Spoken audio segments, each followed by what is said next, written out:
So I'm Sophie Timms. I'm the Head of Government Relations and Corporate Responsibility at Zurich Insurance in the UK. So that is the role is to look at legislation and regulation and how it might impact our business and our customers. My daughter is 7 now, so I've been back in the workplace for some time.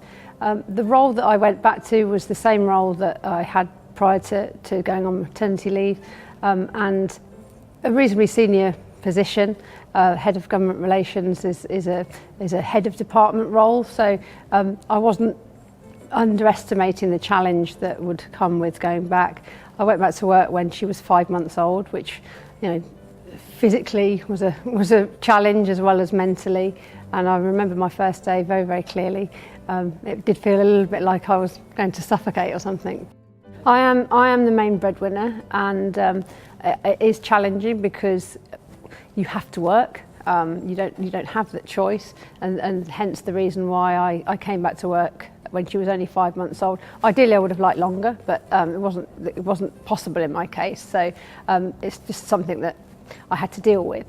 I think aside from the financial challenges, there's also the feelings of guilt that I think some mothers naturally feel. You want to be with your child in the formative years, but if you look to the positives, you're also creating a great role model. And my daughter's never once sort of felt that she's missed out on anything. She's had lots of different experiences, and I suppose I'm helping build her future. So it has worked for me. My company were so supportive when I came back to work. I came back to a big job, and at first I had some, really serious support from my childcare providers, both family and the more structured nursery environment. And the nursery was open from 8 till 6, so I didn't feel it so much.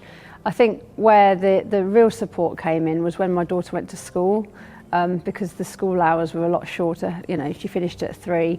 And they didn't think that after school care was a great idea because they're already so tired.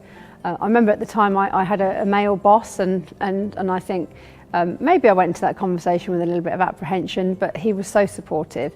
He was a dad himself, and although he wasn't the primary caregiver, he was really clear to talk to me about flexible hours so that I could maybe pick her up from school some days. I could work in the evening once she'd gone to bed. So I suppose I was surprised to have that much of an open door policy from particularly a male boss. I think the advice I'd give to people returning to work is take every day as it comes. Don't think just because you're a mother now, that's it for your career. Be really clear and open about your future and your career path. And one thing that I would say is don't self-select yourself out of promotion or returning to work at all or other career opportunities, because I think if you have the open and honest conversation with your company about your focus and your priorities, sometimes you might surprise yourself. Another piece of advice I'd probably give is see if your company has a women's network or a gender equality network or any other network that provides support or people who may be in a similar situation to you, because there's always good advice that you can get from those people. Finally, I'd urge women in senior roles to be really clear about their path as well, and definitely not to pull up the ladder once they've got to the top and forget about what it was like when they returned to work themselves. It's really important that we have role models in those people.